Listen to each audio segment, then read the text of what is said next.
श्रीगणेशाय नमः। कनकधारास्तोत्रम् अङ्गम् हरेर्पुलकभूषणमाश्रयन्ति भृङ्गाङ्गनेव मुकुलाभरणम् त्वमालाम्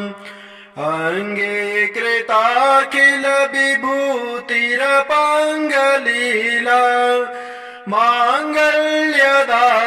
मम मङ्गलदेवतायाः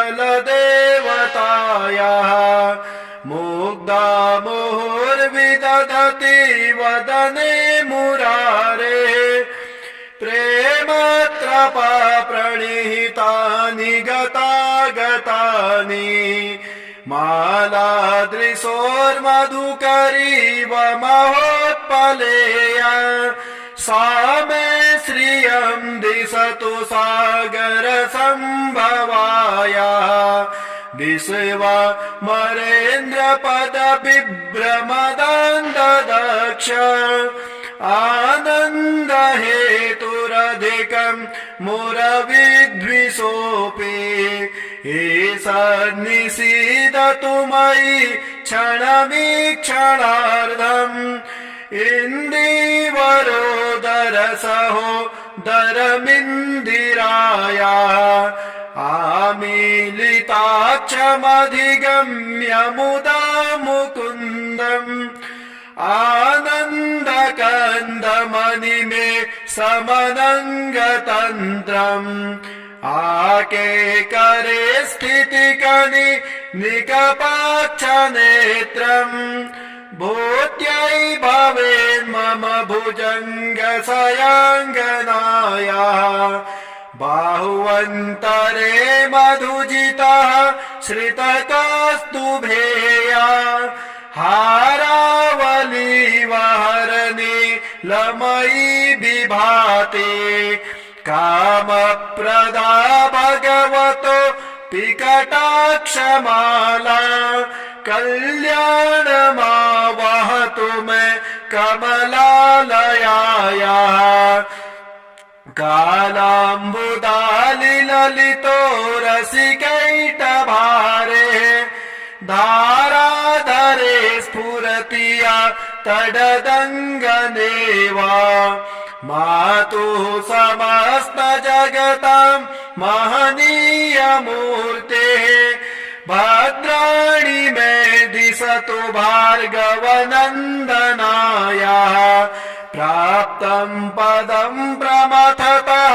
खलु यत्प्रभावात् माङ्गल्यभाजि मधुमाखिनि मन्मथेन मय्यापते तदिहमन्तरमीक्षणार्धम् मन्दालसं च मकरालयकन्यकाया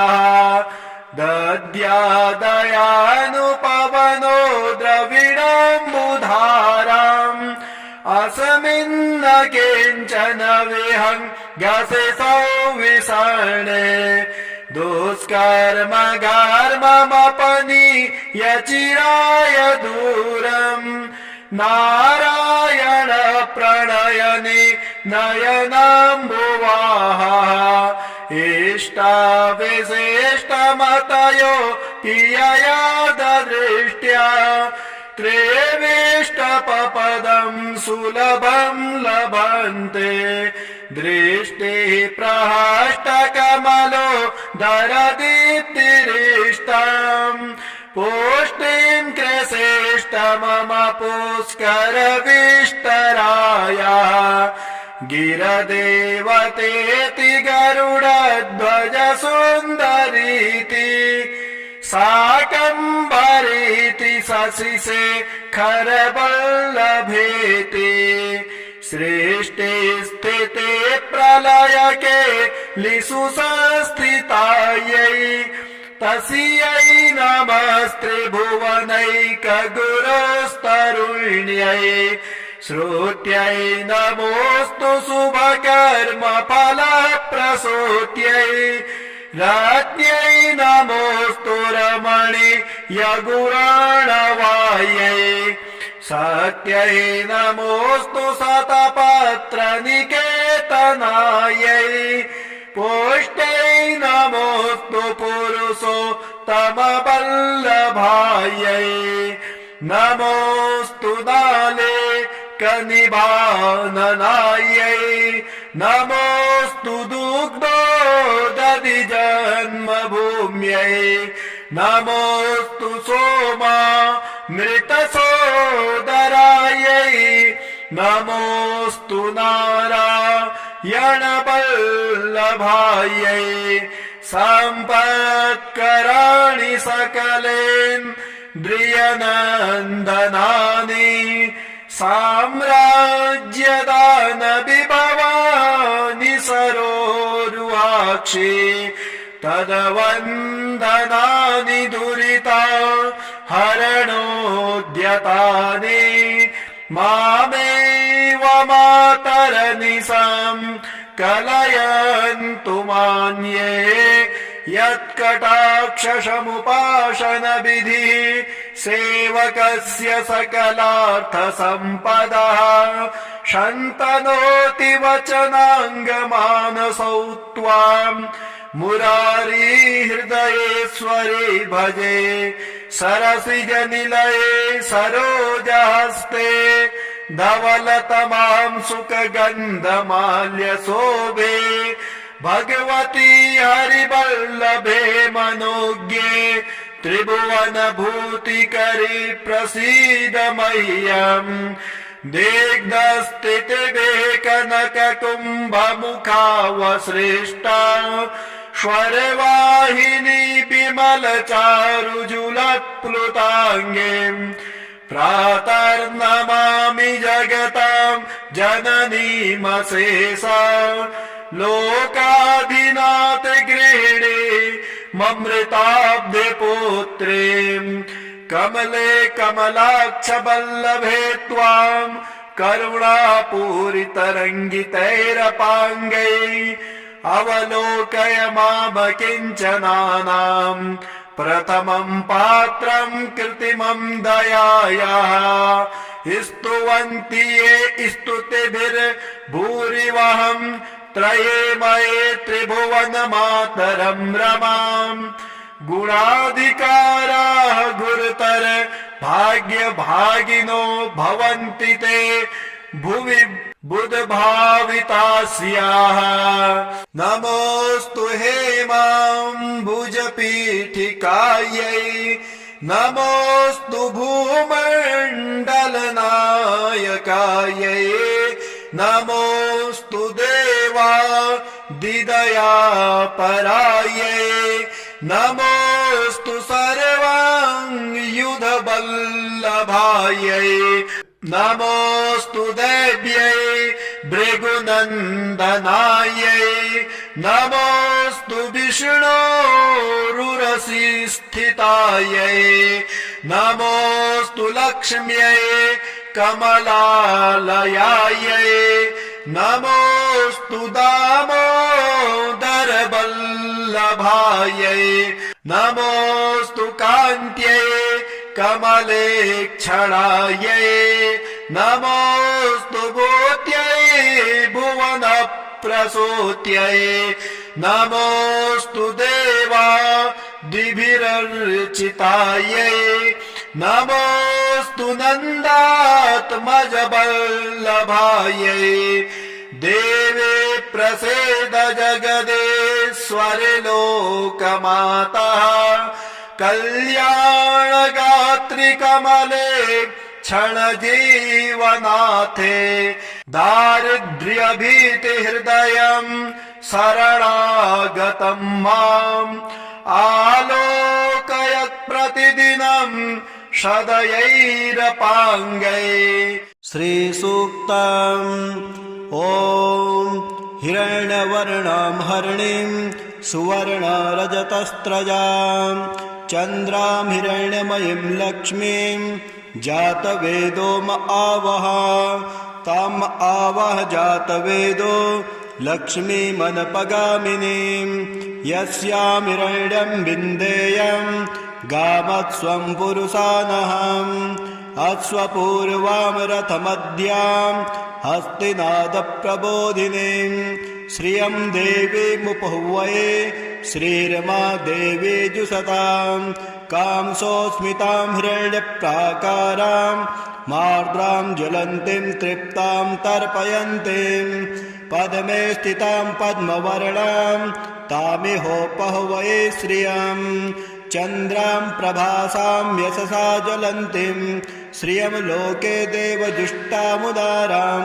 तां पद्मनेमिं शरणं प्रपद्ये अलक्ष्मीर्मैनस्य तां त्वां वृणे आदित्यवर्णे तपसोऽधिजातो वनस्पतिस्तौ वृक्षोत बिल्वः तस्य फलानि तपसानुदन्तुं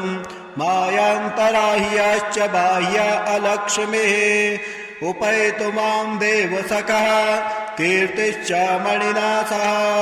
प्रादुर्भूतोऽस्मि राष्ट्रेऽस्मिन् कीर्तिवृद्धिं ददातु मे क्षुत्पिपासामलां ज्येष्ठामलक्ष्मीं नाशयाम्यहम् अभूतिं समृद्धिं च सर्वां निर्णुद मे गृहात् गन्धद्वारां धुराधरसां नित्यपुष्टाङ्करेषिणीम् ईश्वरीं सर्वभूतानां तामिहोपहुवये श्रियं मनसः काममाकुतिं वाचा सत्यमसीमहि पशूनां रूपमह्नस्य मयि श्रीः श्रयतां यशः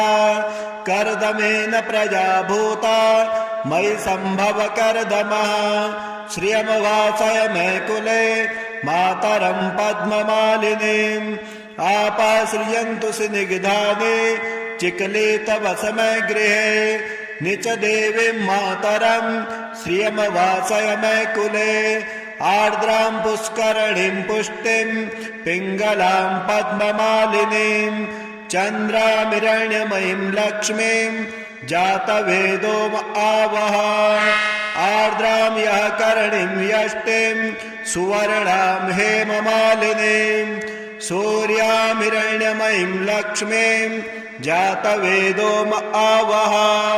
ताम आवह जातवेदो लक्ष्मीमनपगामिनीं यस्यामिरण्यं प्रभूतं गावो दास्योऽस्वान् विन्देयं पुरुषाणां यः शुचिप्रयतो भूत्वा जुह्याद्याज्यमन्वहम् श्रियः पञ्चदशर्चं च श्रीकामः सततं जपेत् फलस्तुतिः पद्मानने पद्म ऊरु पद्माक्षे पद्मसम्भवे तन्मे भजसि पद्माक्षे येन सौख्यं लभाम्यहम् अश्वदाये गोदाये धनदाये महाधने धनं मे जुषतां देवे सर्वकामाश्च देहि मे पुत्रपौत्रधनं धान्यं हस्तस्वादिगवेरथम् प्रजानां भवसि माता आयुष्मन्तं करोतु मां धनमग्निर्धनं वायुर्धनं सूर्यो धनं वसुः धनमिन्द्रो बृहस्पतिर्वरुणं धनमश्नुते वैनतेय सोमं पिबतु पुत्रिः सोमं धनस्य सोमिनो मह्यं ददातु सोमिनः न क्रोधो न च मात्सर्यं न लोभो न शुभामते भवन्ते कृतपुण्यानां भक्त्या श्रीसूक्त जपेत् सदा वर्षन्तु ते विभावरे दिवो अभ्रश्च्य विद्युतः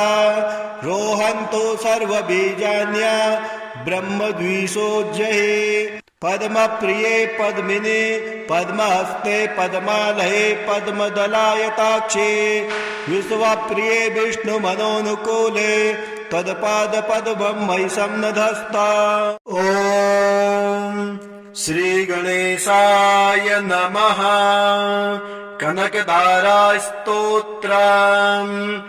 अङ्गं हरेर्पुलकभूषणमाश्रयन्ति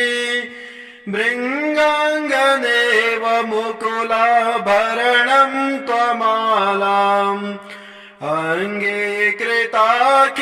विभू सर्वाङ्गलीला माङ्गल्यदास्तु मम मङ्गलदेवतायाः मुग्धा मुहुर्विदधति वदने मुरारे प्रेमत्रपा प्रणिहितानि गतागतानि मालादृशोर्मधुकरीव महोत्पलेय सा मे श्रियं दिशतु सागरसम्भवाया विश्वमरेन्द्रपदविभ्रमदान्तदक्ष आनन्दहेतुरधिकं मुरविद्विषोऽपि ईशन्निषीदतु मयि क्षणमीक्षणार्धम्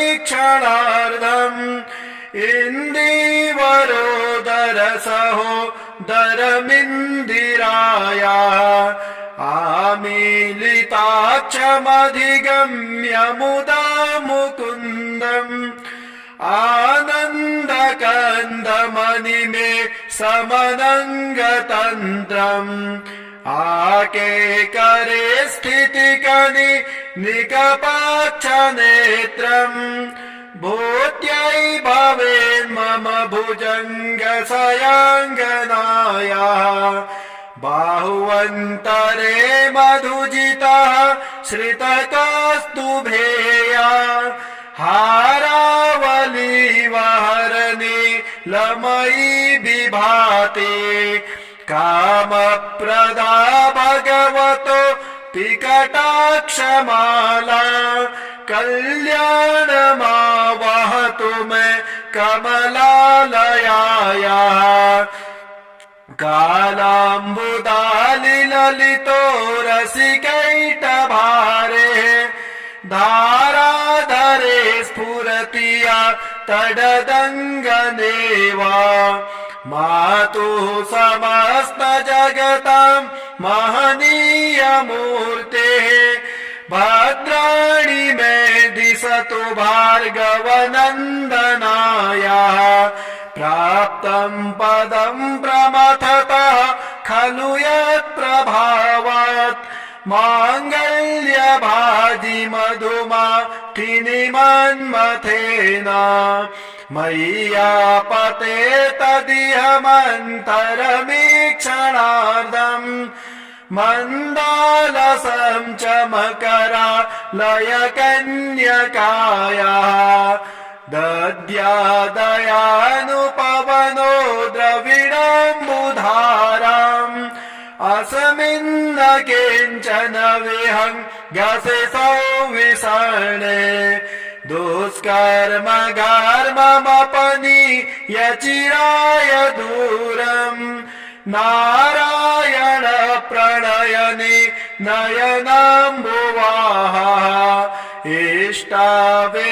इष्टाविशिष्टमतयो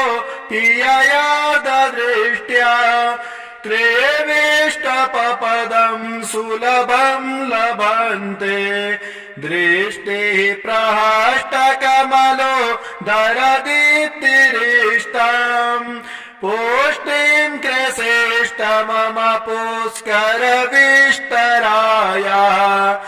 गिरदेवतेति गरुडध्वज सुन्दरीति शाकम्भरीति शशिशेखरवल्लभेति सृष्टि स्थिते प्रलयके लिषु संस्थितायै तस्यै नमस्त्रिभुवनैकगुरोस्तरुण्यै श्रुत्यै नमोऽस्तु शुभकर्मफलप्रसूत्यै राज्ञै नमोऽस्तु रमणीयगुराणवायै सत्यै नमोऽस्तु शतपत्रनिकेतनायै पुष्ट्यै नमोऽस्तु पुरुषोत्तमवल्लभायै नमोऽस्तु नाले कनिभाननायै नमोऽस्तु दुग्धोदधिजन्मभूम्यै नमोऽस्तु सोमा मृतसोदरायै नमोऽस्तु नारायणवल्लभायै सम्पत्कराणि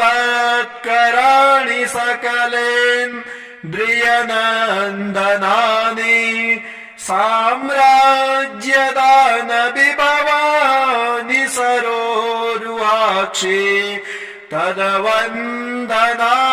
दुरिता हरणोद्यतानि मामेव मातरनिशं कलयन्तु मान्ये यत्कटाक्षसमुपासनविधिः सेवकस्य सकलार्थसम्पदः शन्तनोति वचनाङ्गमानसौ त्वाम् मुरारी हृदयेश्वरे भजे सरसिजनिलये सरोजहस्ते धवलतमां सुखगन्धमाल्यशोभे भगवती हरिवल्लभे मनोज्ञे त्रिभुवनभूतिकरी प्रसीद मह्यम् दिग्धस्थितिभे कनककुम्भमुखावसृष्टा स्वरवाहिनी विमलचारुजुलत्प्लुताङ्गीम् प्रातर्नमामि जगतां जननीमशेषा लोकाधिनाथ गृहिणी ममृताब्धिपुत्रीम् कमले कमलाक्ष वल्लभे त्वां करुणापूरितरङ्गितैरपाङ्गैः अवलोकय मामकिञ्चनानां प्रथमं पात्रं कृत्रिमं दयायाः स्तुवन्ति ये स्तुतिभिर्भूरिवहं त्रयेमये त्रिभुवनमातरं रमाम् गुणाधिकाराः गुरुतर भाग्यभागिनो भवन्ति ते भुवि बुधभावितास्याः नमोऽस्तु हेमाम्बुजपीठिकायै नमोऽस्तु भूमण्डलनायकायै नमोऽस्तु देवादिदयापरायै नमोऽस्तु सर्वाङ्गयुधवल्लभायै नमोऽस्तु देव्यै भृगुनन्दनायै नमोऽस्तु विष्णोरुरसिस्थितायै नमोऽस्तु लक्ष्म्यै कमलालयायै नमोऽस्तु दामोदरवल्लभायै नमोऽस्तु कान्त्यै कमलेक्षणायै नमोऽस्तु भूत्यै भुवनप्रसूत्यै नमोऽस्तु देवादिभिरर्चितायै नमोऽस्तु नन्दात्मजवल्लभायै देवे प्रसीद जगदेश्वरि लोकमातः कल्याणगात्रि कमले क्षणजीवनाथे दारिद्र्यभीतिहृदयं शरणागतं माम् आलोकयत् प्रतिदिनं सदयैरपाङ्गै श्रीसूक्तम् ॐ हिरण्यवर्णां हरिणीं सुवर्णरजतस्रजां चन्द्रां हिरण्यमयीं लक्ष्मीं जातवेदो आवह ताम् आवह जातवेदो लक्ष्मीमनपगामिनीं यस्यां हिरण्यं विन्देयं गामत्स्वं पुरुषानहम् अश्वपूर्वां रथमद्यां हस्तिनादप्रबोधिनीं श्रियं देवीमुपहुवये श्रीरमा देवी जुषतां कांसोऽस्मितां हिरण्यप्राकारां मार्द्रां ज्वलन्तीं तृप्तां तर्पयन्तीं पद्मे स्थितां पद्मवर्णां तामिहोपहुवये श्रियं चन्द्रां प्रभासां यशसा ज्वलन्तीं श्रियं लोके देवजुष्टामुदारां तां पद्मनेमिं शरणं प्रपद्ये अलक्ष्मीर्मैनस्य तां त्वां वृणे आदित्यवर्णे तपसोऽधिजातो वनस्पतिस्तौ वृक्षोत बिल्वः तस्य फलानि तपसानुदन्तुं मायान्तराह्याश्च बाह्या अलक्ष्मीः उपैतु मां देवसखः कीर्तिश्च मणिना सह प्रादुर्भूतोऽस्मि राष्ट्रेऽस्मिन् कीर्तिवृद्धिं ददातु मे क्षुत्पिपासामलां ज्येष्ठामलक्ष्मीं नाशयाम्यहम् अभूतिं समृद्धिं च सर्वां निर्णुद मे गृहात् गन्धद्वारां दुराधर्षां नित्यपुष्टाङ्करेषिणीम् ईश्वरीं सर्वभूतानां तामिहोपवै श्रियम् मनसः काममाकुतिं वाचा सत्यमसीमहि पशूनां रूपमह्नस्य मयि श्रीः श्रयतां यशः कर्दमेन प्रजा भूता मयि सम्भव कर्दमः श्रियमवासय मे कुले मातरं पद्ममालिनीम् आपाश्रियन्तु स्निग्धानि चिक्लितवसमे गृहे निच देवीं मातरं श्रियमवासय मे कुले आर्द्रां पुष्करणीं पुष्टिं पिङ्गलां पद्ममालिनीं चन्द्रामिरण्यमयीं लक्ष्मीं जातवेदो आवह आर्द्रां यः करणीं यष्टिं सुवर्णां हेममालिनीं सूर्यामिरण्यमयीं लक्ष्मीं जातवेदो आवह ताम आवह जातवेदो लक्ष्मीमनपगामिनीं यस्यामिरण्यं प्रभूतं गावो दास्योऽस्वान् बिन्देयं पुरुषाणां यः शुचिप्रयतो भूत्वा जुह्याद्याज्यमन्वहम् श्रियः पञ्चदशर्चं च श्रीकामः सततं जपेत् फलस्तुतिः पद्मानने पद्म ऊरु पद्माक्षे पद्मसम्भवे तन्मे भजसि पद्माक्षे येन सौख्यं लभाम्यहम्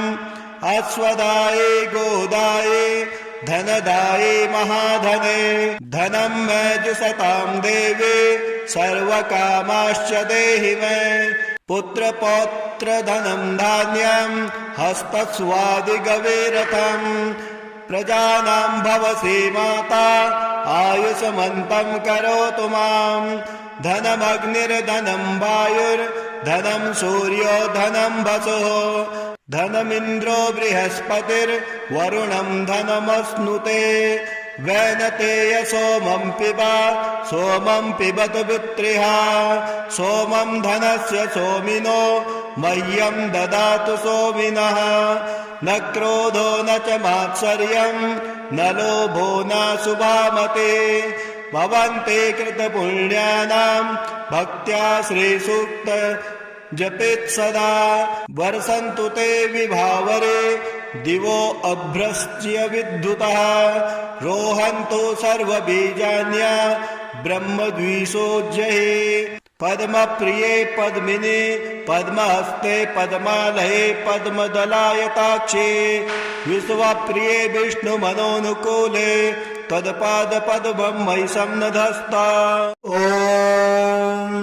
श्रीगणेशाय नमः।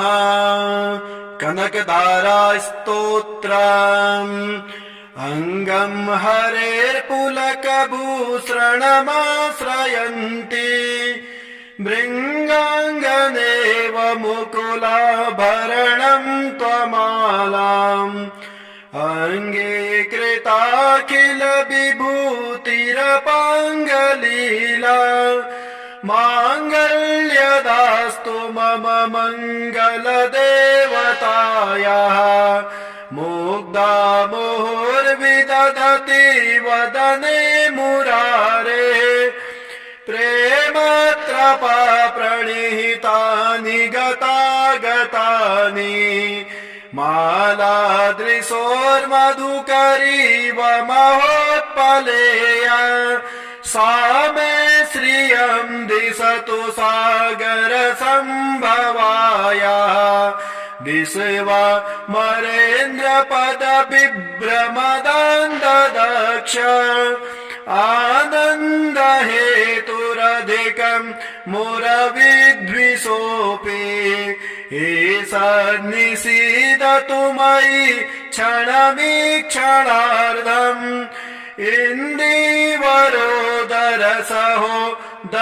इन्दीवरोदरसहोदरमिन्दिराया आमीलिताक्षमधिगम्य मुदा मुकुन्दम् आनन्दकन्दमणिमे समनङ्गतन्त्रम् आकेकरे स्थितिकनि निकपाक्षनेत्रम् भूत्यै भवेन्मम भुजङ्गशयाङ्गनाया बाहुवन्तरे मधुजितः श्रितकौस्तुभेया हारावलीवहरणे लमयी विभाते कामप्रदा भगवतो पिकटाक्षमाला कल्याणमावहतु मे कमलालयाया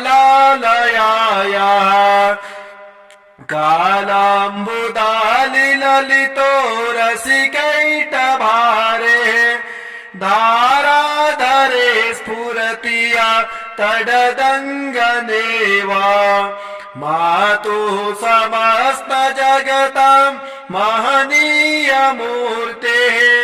भद्राणि मे दिशतु भार्गवनन्दनाया प्राप्तं पदं प्रमथतः खलु यत्प्रभावात् माङ्गल्यभाजि मधुमाक्षिणि मन्मथेन मय्यापते तदिहमन्तरमीक्षणार्धम् मन्दालसं च मकरालयकन्यकाया दद्यादयानुपवनो द्रविडम्बुधाराम् अस्मिन्न किञ्चन विहङ्गसे सौविसर्णे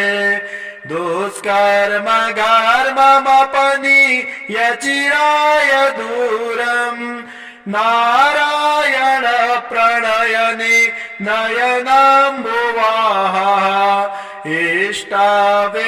इष्टाविशिष्टमतयो पियया ददृष्ट्या त्रिविष्टपपदं सुलभं लभन्ते दृष्टिः प्रहष्टकमलो दरदीप्तिरिष्टम् पुष्टिं कृशेष्ट मम पुष्करविष्टराया गिरदेवतेति गरुडध्वज सुन्दरीति शाकम्भरीति शशिशेखरवल्लभेति सृष्टि स्थिते प्रलयके लिषु संस्थितायै तस्यै नमस्त्रिभुवनैकगुरोस्तरुण्यै श्रुत्यै नमोऽस्तु शुभकर्मफलप्रसूत्यै राज्ञै नमोऽस्तु रमणीयगुराणवायै सत्यै नमोऽस्तु शतपत्रनिकेतनायै पुष्ट्यै नमोऽस्तु पुरुषोत्तमवल्लभायै नमोऽस्तु नाले कनिभाननायै नमोऽस्तु दुग्धोदधि जन्मभूम्यै नमोऽस्तु सोमा मृतसोदरायै नमोऽस्तु नारायणवल्लभायै सम्पत्कराणि सकलेन्द्रियनन्दनानि साम्राज्यदान विभवानि सरोरुहा कामाक्षि तद्वन्दनानि दुरिता हरणोद्यतानि मामेव मातरनिशं कलयन्तु मान्ये यत्कटाक्षसमुपासनविधिः सेवकस्य सकलार्थसम्पदः शन्तनोति वचनाङ्गमानसौ त्वाम् मुरारी हृदयेश्वरे भजे सरसिजनिलये सरोजहस्ते धवलतमां सुखगन्धमाल्यशोभे भगवती हरिवल्लभे मनोज्ञे त्रिभुवनभूतिकरी प्रसीद मह्यम् दिग्धस्थितिभे कनककुम्भमुखावसृष्टा स्वरवाहिनी विमलचारुजुलत्प्लुताङ्गे प्रातर्नमामि जगतां जननीमशेषा लोकाधिनाथ गृहिणी ममृताब्धे पुत्रीं कमले कमलाक्ष वल्लभे त्वां करुणापूरितरङ्गितैरपाङ्गैः अवलोकय मामकिञ्चनानां प्रथमं पात्रं कृत्रिमं दयायाः स्तुवन्ति ये स्तुतिभिर्भूरिवहं त्रये मये त्रिभुवनमातरं रमाम् गुणाधिकाराः गुरुतर भाग्यभागिनो भवन्ति ते भुवि बुधभावितास्याः नमोऽस्तु हेमाम्बुजपीठिकायै नमोऽस्तु भूमण्डलनायकायै नमोऽस्तु देवादिदयापरायै नमोऽस्तु सर्वाङ्गयुधवल्लभायै नमोऽस्तु देव्यै भृगुनन्दनायै नमोऽस्तु विष्णोरुरसि स्थितायै नमोऽस्तु लक्ष्म्यै कमलालयायै नमोऽस्तु दामोदरवल्लभायै नमोऽस्तु कान्त्यै कमलेक्षणायै नमोऽस्तु भूत्यै भुवनप्रसूत्यै नमोऽस्तु देवादिभिरर्चितायै नमोऽस्तु नन्दात्मजवल्लभायै देवे प्रसीद जगदेश्वरि लोकमातः कल्याणगात्रि कमले क्षणजीवनाथे दारिद्र्यभीतिहृदयं शरणागतं माम् आलोकयत् प्रतिदिनं सदयैरपाङ्गै